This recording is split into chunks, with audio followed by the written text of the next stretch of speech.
Assalamualaikum warahmatullahi wabarakatuh.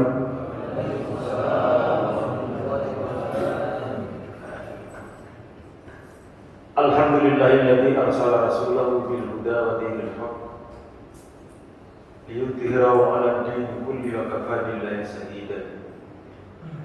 Asyhadu an la ilaha illallah wahdahu la syarika lahu wa asyhadu anna Muhammadan abduhu wa rasuluh. Allahumma shalli wa sallim wa barik ala sayyidina Muhammad wa ala alihi wa sahbihi ajma'in, amma ba'd. Fa ya ayyuhal ittaqullaha haqqa tuqatih wa la tamutunna illa wa antum muslimun. Qala Allah ta'ala fil Qur'anil Karim, a'udzu billahi minasy syaithanir rajim. Bismillahirrahmanirrahim. Shahrul Ramadan alladzi unzila fihi al-Qur'an hudan lin-nas wa bayyinatin minal huda wal furqan. Qala aidan alladzina yunfiquna fis-sarra'i wad-dharra'i ila akhiril ayat. Ma'asyiral muslimin, sedang jemaah sholat Jumat yang sholat Isya dan insyaallah dilanjutkan dengan sholat tarawih dirahmati dan diberkahi Allah Subhanahu wa taala. Puji syukur senantiasa kita sampaikan, kita ungkapkan kepada Allah Subhanahu wa taala yang Maha Besar. Tidak ada yang Maha Besar, tidak ada yang Maha Kuasa kecuali kekuasaan Allah Subhanahu wa taala terhadap jagat raya ini, termasuk hamba. Salam dan selawat kita hantarkan kepada baginda kita Rasulullah sallallahu alaihi wasallam. Beliau penuh dengan pengorbanan jiwa dan raga, waktu dan kesempatan, sehingga Islam ini tersiar sampai dengan malam hari ini. Kita melakukan sholat Isya dan insyaallah dilanjutkan dengan sholat tarawih. Jemaah rahimakumullah, pada malam ini insyaallah saya akan sampaikan hamba Allah Subhanahu wa taala rugi ketika di bulan suci Ramadan atau ketika Ramadan berada. Siapa mereka itu hamba Allah itu?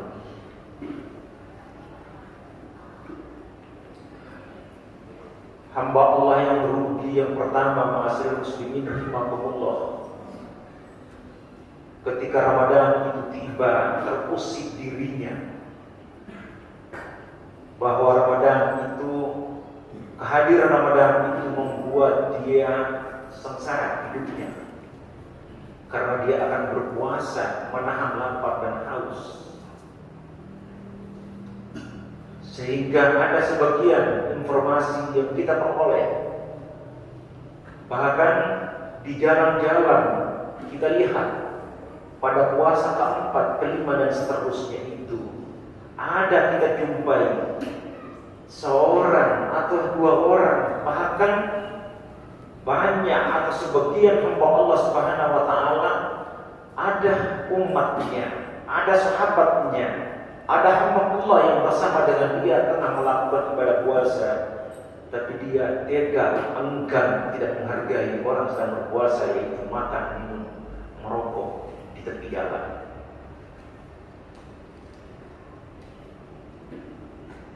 Ini yang bukan ceramah.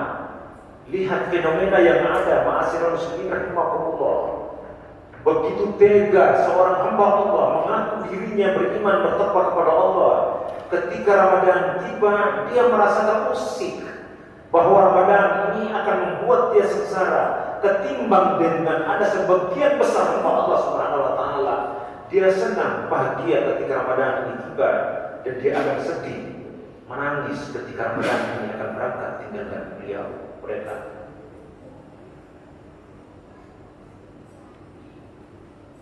Siapa orang merugi itu, ma'asyiral muslimin rahimakumullah?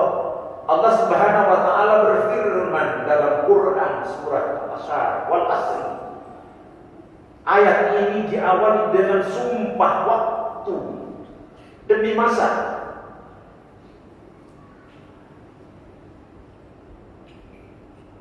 Sumpah waktu ini diperuntukkan kepada hamba Allah Subhanahu wa taala yang mengaku dirinya beriman, bertakwa, tetapi ketika tiba Ramadan, dia terusik, dia tidak mau hargai Ramadan itu dengan semen-menannya. Dia makan minum pada siang hari di bulan Ramadan.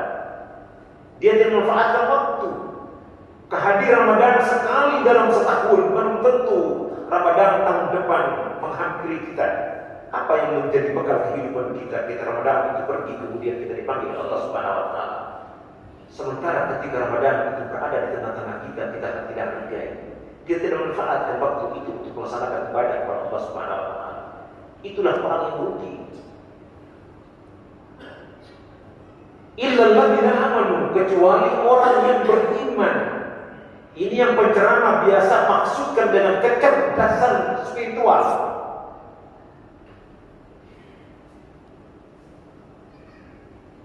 Mari kita gunakan akal pikiran kita membedakan mana yang hak dan mana yang batil, mana yang benar dan mana yang salah. Kecerdasan spiritual kita, kedekatan kita kepada Allah Subhanahu wa Ta'ala, terutama di bulan suci Ramadan, dan begitu pula Ramadan pergi juga, kita masih dalam koridor kecerdasan spiritual kita kepada Allah. Karena kita sudah terlatih, sudah training sebulan penuh,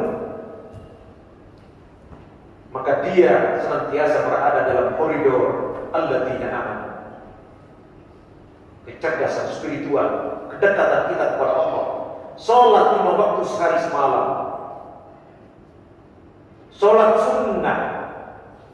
Bahkan di dalam bulan suci Ramadan ini, hamba Allah tidak kalah pentingnya selain sholat 5 waktu sehari semalam adalah sholat sunnah secara berjamaah, yaitu sholat tarawih dirangkaikan dengan sholat tarawih dirangkaikan dengan sholat witir itu sendiri. Sehingga pada suatu ketika dia dipanggil Allah Subhanahu wa Ta'ala, hamba yang demikian tidak akan tergolong manusia yang rugi, karena dia memanfaatkan waktu dan kesempatan itu dengan baik. Siapa itu hamba Allah yang rugi? Kalau dia tidak menggunakan kecerdasan spiritualnya kepada Allah Subhanahu wa Ta'ala. Contoh yang sangat sederhana, masyarakat muslimin rahimakumullah.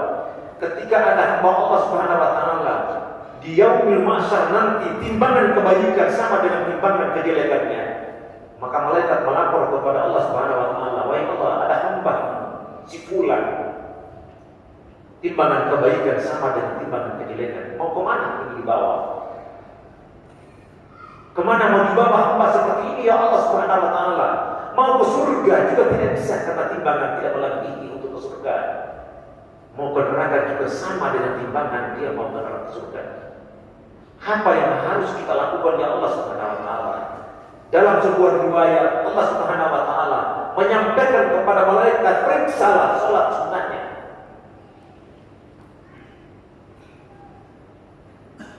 Malaikat memeriksa sholat sunnahnya, ternyata seorang hamba Allah tersebut, si fulan tersebut, meskipun amal baik dan amal buruknya sama timbangannya, tapi ketika diperiksa oleh malaikat, ada sholat sunnahnya. Melapor kepada Allah, hamba itu ada sholat sunnahnya. Kalau begitu, bawa dia ke surga. Ini yang saya maksud, bahwa hamba Allah akan rugi di alam masa nanti ketika amal kebajikannya sama dengan amal keburukan. Apatah lagi ma'asyiral muslimin rahimakumullah, dalam hidupnya ini, kehadiran bulan suci Ramadan, dia tidak memanfaatkan Ramadan ini dengan baik. Kita sudah bisa paham, sudah bisa ukur bahwa tidak perlu diskusikan antara neraka dan surga. Dia akan dibawa ke tempat yang hina-hina dan menyesal kemudian tiada gunanya. Timbangan berat dengan timbangan kebaikan dan kejelekan saja seimbang, masih dipertanyakan mau dibawa kemana? Apalagi hamba Allah tidak melakukan ibadah kepada Allah Subhanahu wa Ta'ala. Maka menurut saya, jemaah rahimakumullah, dalam melakukan sholat sunnah, selain kita melakukan sholat 5 waktu sehari semalam itu, mari kita dengan secara efektif untuk melakukan ibadah itu, terutama sholat sunnah, setelah kita melakukan sholat 5 waktu sehari semalam. Sehingga berdasarkan buku-buku fikih klasik didefinisikan bahwa sunnah itu melakukan mendapat pahala dan meninggalkan tidak apa-apa. Malam ini direvisi definisi itu, bahwa sunnah itu adalah melaksanakan mendapat pahala dan ditinggalkan sangat rugi. Apa kerugian kita? Tadi itu amal baik dan amal jelek itu seimbang. Justru berdasarkan riwayat itu Allah memeriksakan sholat kita bisa mengantarkan kita ke surga. Jadi orang yang rugi itu adalah orang yang tidak memanfaatkan waktu dan kesempatan. Yang kedua, ma'asyiral muslimin rahimakumullah, selain dia tidak melakukan ridha Allah, sholat 5 waktu sehari semalam, puasa di bulan suci Ramadan, mengeluarkan zakat, bahkan haji, karena dia mampu, dia tidak lakukan itu. Itulah orang yang merugi. Dan orang merugi yang kedua adalah wa'amilus shalihat. Yang mana itu orang yang dikategori merugi, tidak melaksanakan wa'amilus shalihat? Menurut penceramah, wa'amilus shalihat itu adalah kecerdasan sosial. Kecerdasan spiritual tadi itu adalah hablum minallah kita. Kemudian kecerdasan sosial adalah hablum minan nas. Sehingga ayat yang saya bacakan pada pembukaan ceramah tadi, allati yunfiquna fis-sarra'i wad-dharra'i, hamba Allah Subhanahu wa taala, orang-orang ketika dalam keadaan lapang maupun dalam keadaan sempit, dia menafkahkan sebagian hartanya di jalan Allah Subhanahu wa taala. Apalagi bulan suci Ramadan ini, ma'asyiral muslimin rahimakumullah, pahala orang yang memberi makan, memberi buka puasa sama dengan orang yang sedang melaksanakan ibadah puasa kepada Allah Subhanahu wa taala. Rugikah bahwa Allah Subhanahu wa taala menafkahkan sebagian rezeki dan harta itu di jalan Allah Subhanahu wa taala? Analogi yang begini, ma'asyiral muslimin, ada seorang hamba Allah Subhanahu wa taala memiliki uang 100.000. Kemudian dia keluarkan di jalan Allah Subhanahu wa taala 75.000. Berapa sesungguhnya milik uang si fulan itu? Kalau perhitungan matematika dunia, maka kita akan mengatakan milik sesungguhnya si fulan terhadap uang 100.000 dikeluarkan 75 adalah 25 menjadi miliknya. Itu perhitungan dunia. Kalau perhitungan akhirat, ma'asyiral muslimin rahimakumullah, uang sesungguhnya milik si fulan adalah 75. Dia menyimpan di dunia ini, dia akan petik di alam akhirat nanti. Uang 25.000 itu bukan milik si fulan. Boleh saja milik orang lain, milik ahli waris ketika si fulan itu dipanggil Allah Subhanahu wa taala. Ini sesungguhnya adalah 75.000 yang dia sudah daftarkan di jalan Allah Subhanahu wa taala. Jadi hamba Allah Subhanahu wa taala adalah hamba fis-sarra'i wad-dharra'i. Dia mengeluarkan sesuatu 1% dalam keadaan lapang maupun dalam keadaan sepi.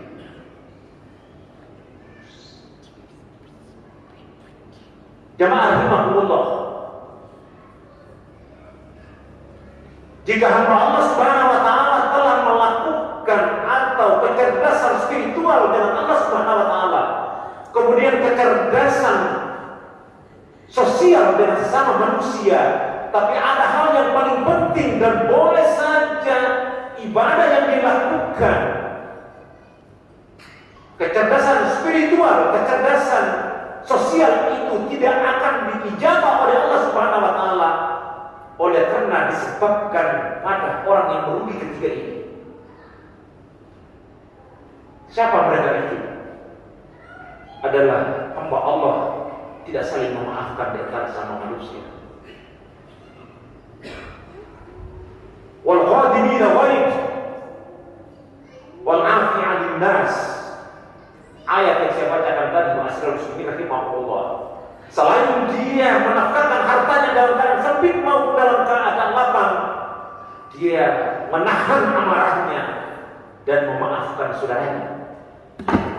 Di bulan suci Ramadan ini banyak cobaan yang datang, banyak cobaan menghampiri kita, terutama cobaan menahan amarah. Ma'asyiral muslimin rahimahullah, hal ini ditamsilkan dalam sebuah riwayat Sebelum saya sampaikan sebuah riwayat, saya berpikir bahwa ketika hendak datang bulan suci Ramadan, sepekan kemudian tiba, 2 pekan kemudian tiba, bahkan besoknya atau sebentar malam kita melakukan sholat tarawih.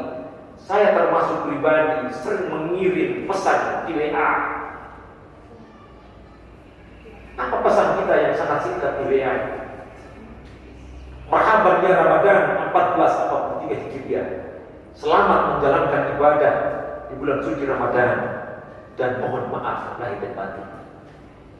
Ternyata berdasarkan referensi Ma'asyiral Muslimin rahimahumullah, orang yang mengirim WA atau pesan singkat di WA itu berdasarkan sebuah riwayat di zaman Rasulullah SAW. Pada satu ketika Ma'asyiral Muslimin rahimahumullah, Rasulullah SAW bersama sahabatnya sedang diskusi tentang keagamaan. Tiba-tiba Rasul tertawa dan kelihatan pikirannya. Dan pada saat itu Rasulullah ditanya oleh Umar bin Khattab. Umar bin Khattab bertanya kepada Rasulullah SAW, "Ya Rasul, mengapa tiba-tiba Rasul tertawa dan kelihatan pikirannya?" Rasulullah SAW mengkhabarkan, menginformasikan kepada para sahabatnya atas pertanyaan Umar bin Khattab. "Wahai para sahabat, saya tertawa karena ada malaikat datang dan memberitahukan bahwa pada hari kiamat ada 2 hamba Allah Subhanahu wa taala datang bersimpuh duduk di depan Allah Subhanahu wa taala." Kok cuma itu saja Rasul tertawa? Apa makna tersirat di dalamnya? Rasul menjawab bahwa mereka sadar akan segala perbuatannya. Mereka datang menghampiri, duduk bersimpuh depan Allah Subhanahu wa taala. Bisa kita terjemahkan bahwa dia akan tunduk dan patuh atas perintah Allah.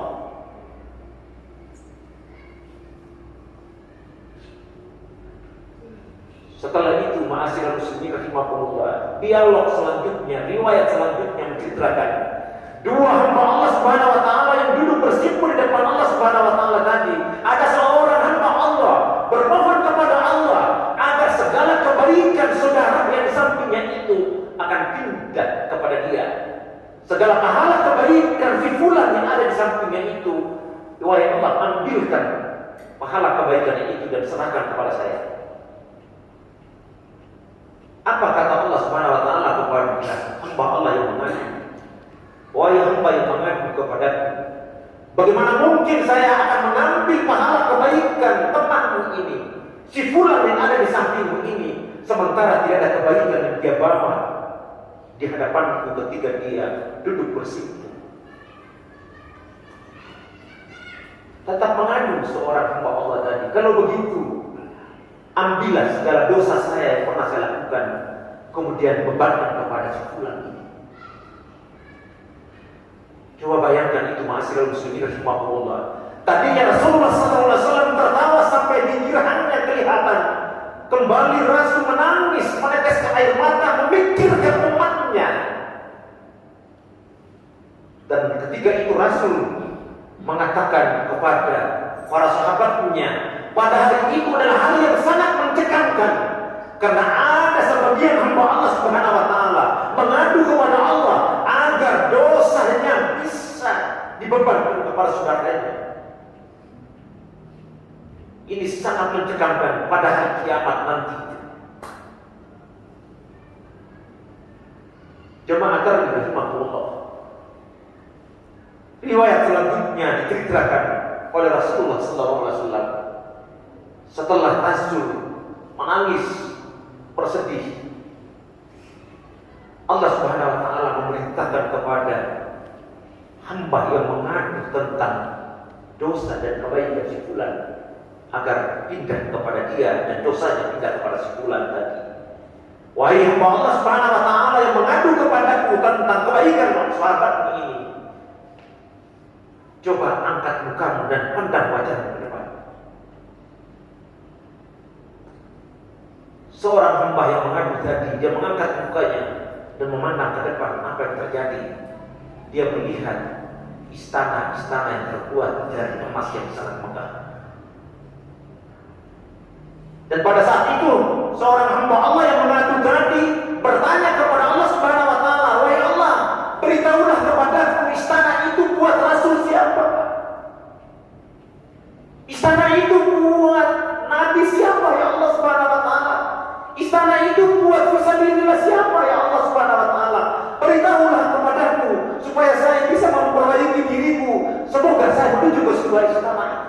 Karena saya ingin menuju ke sebuah istana itu ya Allah Subhanahu wa taala." Allah menjelaskan kepada orang yang mengaku tadi, istana itu buat siapa saja termasuk Anda dengan membayar sebuah istana. Seorang hamba Allah Subhanahu wa taala akan bertanya lagi kepada Allah, dengan apa saya harus membayar istana itu?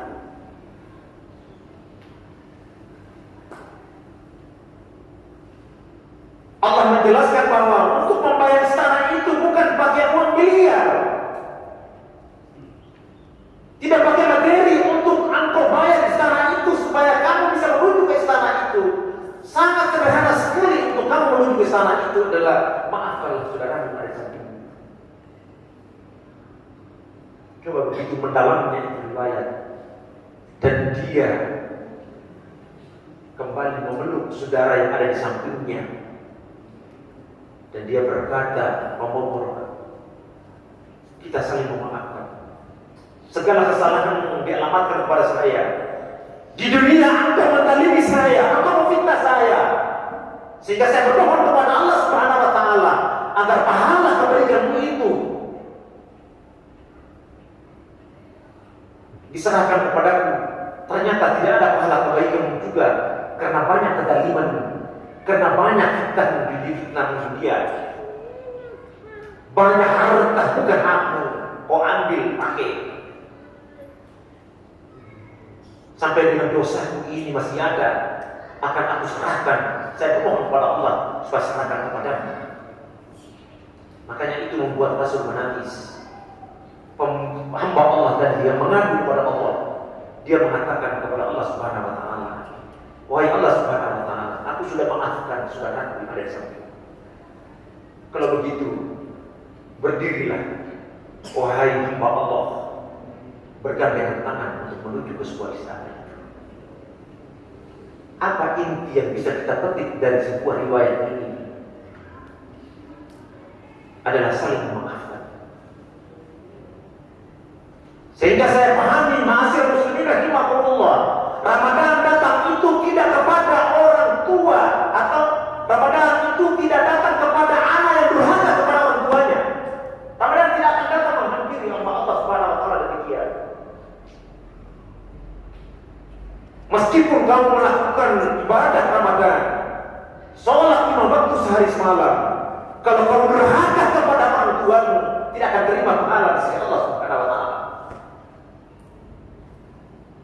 Berdasarkan riwayat tadi, ma'asyiral muslimin rahimakumullah, Ramadan datang tidak untuk kepada istri yang durhaka kepada suaminya. Ramadan tidak akan temani seorang istri yang durhaka kepada suaminya, kecuali dia tunduk dan patuh memohon maaf kepada suaminya. "Bapak, suamiku, maafkan, kemarin itu saya tidak siapkan makanan untukmu. Sebulan yang lalu kau pergi, saya juga pergi. Sebelum kau datang 5 menit kau tiba di rumah, saya baru datang. Yang kau inginkan untuk makan nasi, kopi, segelas saya tidak suguhkan kepadamu. Maafkanlah aku, sudah tiba di mana ini ya suamiku." Begitu pula Ramadan tidak akan datang kepada seorang suami yang zalim kepada istrinya, tidak memberikan nafkah pada ladang uangnya.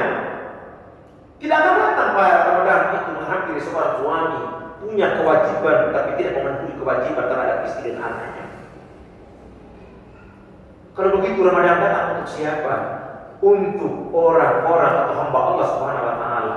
Selain dia melakukan perintah Allah, sholat 5 waktu sehari semalam, puasa di bulan suci Ramadan, sedekah, infak dan lain sebagainya, adalah satu kata, mari kita saling memaafkan. Kalau begitu masih ada waktu dan kesempatan. Kalau prinsip saya, ma'asyiral muslimin rahimakumullah, saling memaafkan Idul Fitri itu adalah saling maaf karena ada ketupat. Tapi Allah insya Allah masih terima. permohonan maaf kita meskipun di hari raya Idul Fitri. Yang sesungguhnya adalah kita saling memaafkan, koreksi diri ketika Ramadan itu tiba, dan kita tidak akan mengulangi lagi perbuatan kesalahan itu pada sebulan yang akan datang. Masih ada waktu, ma'asyiral muslimin rahimahumullah. Seorang mahasiswa misalnya sebentar kirim WA singkat kepada ibu, ayah di kampung halaman, maafkanlah ibu, saya baru dengar ceramah tadi, saya durhaka kepadamu. Sudah 14 semester saya belum selesai di bangku kuliah. Saya gunakan uang sebanyak mungkin, tapi saya tidak selesai ya orang tua. Maafkan, insya Allah saya berjanji semester ini saya akan penuhi janjiku menjadi sebuah suami sarjana. Begitu pula suami, begitu pula istri yang ada di lantai 2 kembali mohon maaf kepada suami. Karena menurut saya tadinya seorang wanita, seorang anak gadis belum menikah, surga itu di bawah telapak kaki ibunya. Tapi ketika dia sudah menikah, maka surga itu di bawah telapak kaki suaminya. Dengan catatan suami tidak selingkuh. Kalau suami selingkuh, tidak ada artinya juga itu surga di bawah telapak kaki suami. Karena ini juga sebuah riwayat, ma'asyiral muslimin rahimahumullah. Riwayat di zaman Rasulullah. Ada seorang sahabat Umar bin Aziz, ketika dia berangkat melaksanakan tugas yang ditugas oleh Rasulullah, dia mengatakan bahwa wahai istriku Fatimah, selama aku melaksanakan tugas, tidak boleh engkau tinggalkan rumah, alias keluar rumah. Keluar rumah bukan tidak berarti bahwa tidak boleh keluar banyak di halaman, tapi maknanya adalah selama saya tidak ada, kau tidak boleh keluar kalau tanpa saksi. Ketika itu belum ada handphone yang bisa kita pakai telepon. Wahai suamiku, mamaku dalam keadaan sakit dan sedang dibawa ke UGD. Boleh aku ke UGD? Itu masih bisa. Kalau di daerah sini, di daerah Indonesia, di zaman itu tidak ada alat komunikasi, dan dia taat kepada suaminya. Pendek cerita sampai dengan ibunya meninggal dunia. Ibunya dalam keadaan sakit diberitakan kepadanya, ibumu dalam keadaan sakit wahai Fatimah. Apa kata dia? Suamiku belum pulang. Ibumu sekarang sakit berat dibawa ke UGD, suamiku belum pulang.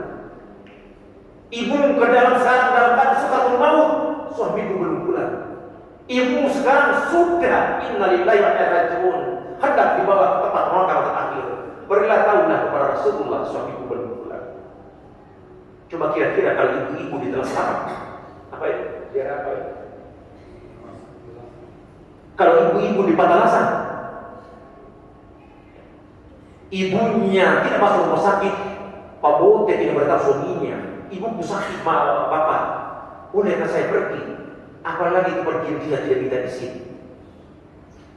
Ketika diantar ibu almarhum dari Fatimah itu, sebelum diantar Rasul mengutus seorang sahabatnya beritahu istri Umar bin Aziz bahwa ibunya ini hendak diantar ke tempat pemakaman terakhir. Tolong dia keluar berdiri depan pintu melihat ibunya hendak diantar. Dia dengar informasi itu, dia bersiap siaga sebelum jenazah geranda dibawa oleh sahabat yang isinya adalah mayat ibunya. Dia sudah siap pergi depan pintu. Ketika jenazah lewat, Rasul mengatakan berhenti dulu sejenak, karena ada seorang anaknya di depan pintu itu. Biarlah dia memandang ibunya. Apa keluar dari mulut Fatimah, ma'asyiral muslimin rahimahumullah, wahai ibuku, maafkanlah aku, mulai dari sejak sakitku sampai dengan kau diantar ke tempat makan terakhir. Aku tidak ke rumah merawatmu karena suamiku belum pulang. Maafkanlah aku sebagai anakmu. Aku tidak mengabdi kepadamu dunia ini, tapi insya Allah meskipun engkau di akhirat, di alam kubur sana aku senantiasa mengabdi kepadamu. Allahumma rabbi ghfirli wa li walidayya. Setelah itu kata Rasulullah, wahai para sahabat, mayat yang kita bawa ini, jenazah yang kita bawa ke tempat makam terakhir adalah seorang ibu, anaknya yang ada berdiri depan pintu itu. Mayat ini akan masuk ke dalam surga Jannatul Na'im karena seorang anak depan pintu itu taat pada suaminya. Bisa di ibu-ibu di atas. Mau masuk surga, mau kasih masuk ibu tak dalam surga, taat kepada suaminya. Dengan catatan suami tidak selingkuh pergi bermalam di tetangga sebelah. Izin dengan suaminya, istrinya bahwa saya sholat tahajud di masjid. Sudah 3 malam betul dia sholat tahajud di masjid. Penasaran seorang istrinya. Karena memang sudah namanya suami istri, perasaan istri, suami pasti istri merasakan. Nak, coba kau pergi lihat bapakmu itu. Katanya dia sholat tahajud di Masjid Sahril Fatimah. Coba nengok di sana. Pulang tengah malam jam 2 jam menjelang subuh. Dia bilang, "Mama, tidak ada apa-apa di sana." Tiba-tiba mamanya habis sholat subuh, jalan ke sebuah lorong sana. Bapaknya atau suaminya muncul dari lorong situ. "Ibu pada mana?" "Jalan-jalan subuh." "Malah dari tetangga sebelah. Bermalam sudah 3 malam di sebelah." Jangan taat kepada suami seperti ini. Mudah-mudahan ceramah yang singkat sederhana ini bisa bermanfaat kepada jemaah sekalian, terutama kepada pribadi saya sendiri. Akhirnya kepada Allah Subhanahu wa taala kita kembalikan segala urusan dunia ini. Hadallahu iyyakum ajma'in. Wassalamualaikum warahmatullahi wabarakatuh.